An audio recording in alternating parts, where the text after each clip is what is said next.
क्योंकि मैं सारा वक्त तैयार होता हूँ कि किसी वक्त भी ये मुझे किसी चीज़ पे भी जेल में डाल देंगे, तो मैं चाहता हूँ कि जेल में जाने से पहले जिन चीज़ों पे ये मुझे जेल में डालने की कोशिश कर रहे हैं वो मैं आपके सामने पहले ले आऊँ, क्योंकि मैं अगर जेल में चला गया तो इन्होंने मीडिया तो पूरा कंट्रोल कर लिया।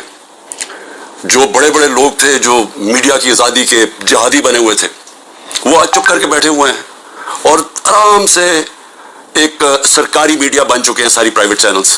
तो मुझे किसी ने सुनना नहीं है, एक दफ़ा मैं अंदर चला गया जेल में, तो लिहाजा ज़रूरी ये है कि मैं आपके सामने पहले ही चीज़ें रख दूँ। जो ये कोशिशें हो रही हैं और बड़ी तेज़ी से कोशिशें हो रही हैं कि जेल में चला जाए केयरटेकर गवर्नमेंट के आने से पहले, तो मैं सबसे पहले साइफर का ज़रा मैं आप सबके सामने रख दूँ कि असल में इनको ये समझ नहीं आई कि जितनी साइफर के ऊपर बात होगी, ये जितने भी पावर में बैठी हुई हैं पीडीएम के लीडर्स और जो पुराने आर्मी के चीफ जनरल बाजवा, ये जितनी भी साइफर के ऊपर तहकीकात होंगी इनके ऊपर उंगलियां आएंगी।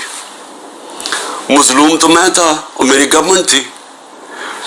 हमारी गवर्नमेंट गई, जैसे साइफर आया उसके अंदर बार बार मैं बता रहा हूं कि एक अमेरिकी ऑफिशियल डोनाल्ड लू हमारे एम्बेसडर को कहता है, असद मजीद को, वॉशिंगटन में, कि इमरान खान को तुमने वोट ऑफ नो कॉन्फिडेंस में हटाना है, अगर ना हटाया तो पाकिस्तान के लिए मुश्किलात होंगी।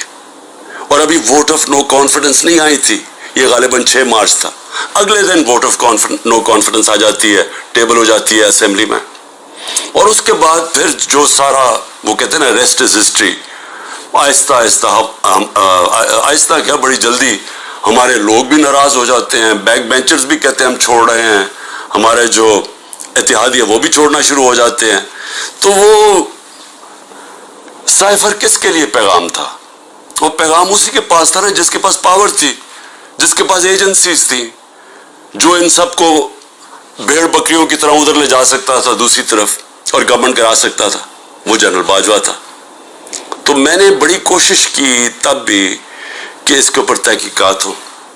मैंने पहले एक कमेटी भी बनाई जिसपे जनरल तारिक को हमने उसका हेड बनाया, लेकिन यहाँ इतनी ताकत है एक आदमी के पास कि वो जनरल तारिक जैसे आदमी ने भी कहा कि नहीं जी मैं ये इस कमेटी का हेड नहीं बन सकता। पूरी कोशिश की गई सुपर किंग ने कि किसी ना किसी तरह दब जाए बस साइफर की, इसके ऊपर बात ही ना हो। मैं इसलिए कह रहा हूं कि ये बार बार साइफर को लेके आते हैं तो वो उंगलियां तो उधर ही जानी है सुपर किंग की तरफ, और उसने हर बार इस्तेमाल किया। हमारा जब सुप्रीम कोर्ट में केस चला हुआ था, जब कासिम सूरी ने अडजर्न की असेंबली और ये कहा कि साइफर में वाज़ेह है कि मुदाखलत हुई है पाकिस्तान के अंदर, और मैं इसलिए अडजर्न कर रहा हूं कि पहले इसके ऊपर तहकीकात हो, इंक्वायरी हो कि क्या ये साइफर इसके पीछे क्या था। इंक्वायरी में तो पता चलना था कि साजिश हुई है या नहीं हुई। तो उसने जब वो लहराया और उसने अडजर्न की तो उसके बाद सुप्रीम कोर्ट में चला गया केस। तो सुप्रीम कोर्ट में जो हमारा वकील था अटॉर्नी जनरल, हम हैरान हो गए, उन्होंने साइफर पे बात ही नहीं की। असल इशू तो साइफर था, बाकी सारी बातें कर दी, साइफर पे बात नहीं हुई। अब समझ जाएं कि प्रेशर किधर से था। प्रेशर तो सुपर किंग के पास इतने ज्यादा हथियार है प्रेशर्स डालने के लिए। तो वो जो केस हमारा था वो केस ही नहीं लड़ा गया। नईम बुखारी जो असद कैसर के वकील थे, उन्होंने कहा कि अटॉर्नी जनरल ने तो मेरा केस ही खत्म कर दिया, क्योंकि उन्होंने साइफर के ऊपर बात की। तो ये जो इसको खुफिया रखने की कोशिश की गई, वो कोशिश कर रहे थे जिनको पता था कि तहकीकात से इनके ऊपर उंगलियां आनी है। मैं कोशिश करता रहा कि इसके ऊपर इंक्वायरी हो। जिस तरह मैंने कहा पार्लियामेंट ने कमेटी बनाई, उसको उन्होंने जनरल तारिक को भी भगा दिया। फिर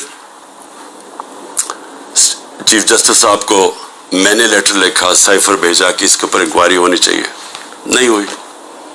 तो अब ये जो इंक्वायरी करना चाहते हैं FIA, मैं सिर्फ सवाल ये पूछता हूं कि पहले तो मुझे ये बताएं, मुझे बुला तो लिया आपने इंक्वायरी के लिए, लेकिन मुझे ये नहीं पता कि मेरे से किस चीज़ की इंक्वायरी करनी चाहते हैं आप। تاکہ میں تیاری کر کے آؤں.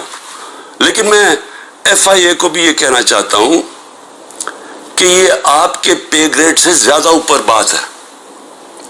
آپ کے رانا ثناء اللہ جو انٹیریئر منسٹر ہے جو آپ کے اوپر ہے، وہ تو کہہ بیٹھا کہ عمران خان کو جیل میں ڈالنا ہے. وہ ابھی کوئی انکوائری کا مجھے بھی نہیں پتا. ابھی تو ہمیں 164 کا بیان بھی ہمارے سامنے نہیں آیا. ابھی تو نیوز آئٹمز آ رہی ہے نا کہ جی اعظم خان نے یہ کہہ دیا. ہمارے سامنے تو ابھی کچھ نہیں آیا، کیونکہ میں نے اپنے وکیلوں سے پوچھا تو کسی کے وکیل کو بھی پتا نہیں کہ وہ کون سا بیان ہے اعظم خان کا جو 164 پہ آتا ہے. یہ تو نیوز آئٹمز آ رہی ہیں.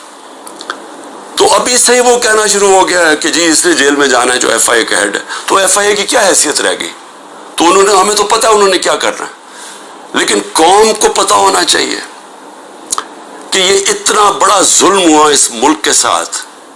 جو انہوں نے جو گورنمنٹ گرائی ہماری، جو میں نے آپ کو بتایا بھی کہ IMF کی صرف آپ رپورٹ پڑھ لیں کہ انہوں نے بتایا کہ انہوں نے یہ جو منی لانڈررز تھے اور NRO والے یہ جو لیڈرز تھے، انہوں نے آ کے پاکستان سے 14 مہینے میں کیا اور عوام کو کتنی تکلیف ہوئی، کتنی تکلیف سے عوام گزر رہی ہے اور مزید اور آگے تکلیف آنے والی ہے. ایک وہ گورنمنٹ جس کی بہترین پرفارمنس تھی، اور وہ صرف اور صرف، اب ضرورت نہیں ہے آپ IMF کا ہی پڑھ لینا. سائفر کے اوپر جب تحقیقات ہوں گی تو پتہ چلے گا کہ کتنی بڑی سازش ہوئی ہے. تو میں تو چاہتا ہوں کہ ایک صحیح معنی میں اس کے اوپر انکوائری ہو. میں تو تب بھی کوشش کر رہا تھا لیکن تب تو ہونے نہیں دی. تو اللہ کرے کہ اس میں سے ہی کچھ چیز نکلائے. لیکن یہ FIA نہیں کر سکتی کہ وہ تو کنٹرولڈ ہے انہی لوگوں سے جو انہوں نے فائدہ اٹھایا یہ سازش سے.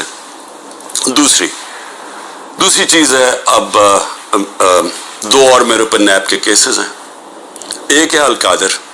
اب القادر کے اوپر میں آپ کو بتا ہی چکا ہوں کہ وہ کیس یہ ہے کہ عمران خان نے ملک ریاض کو فائدہ دلوایا کیونکہ اس نے اس سے پہلے القادر یونیورسٹی بنائی تھی.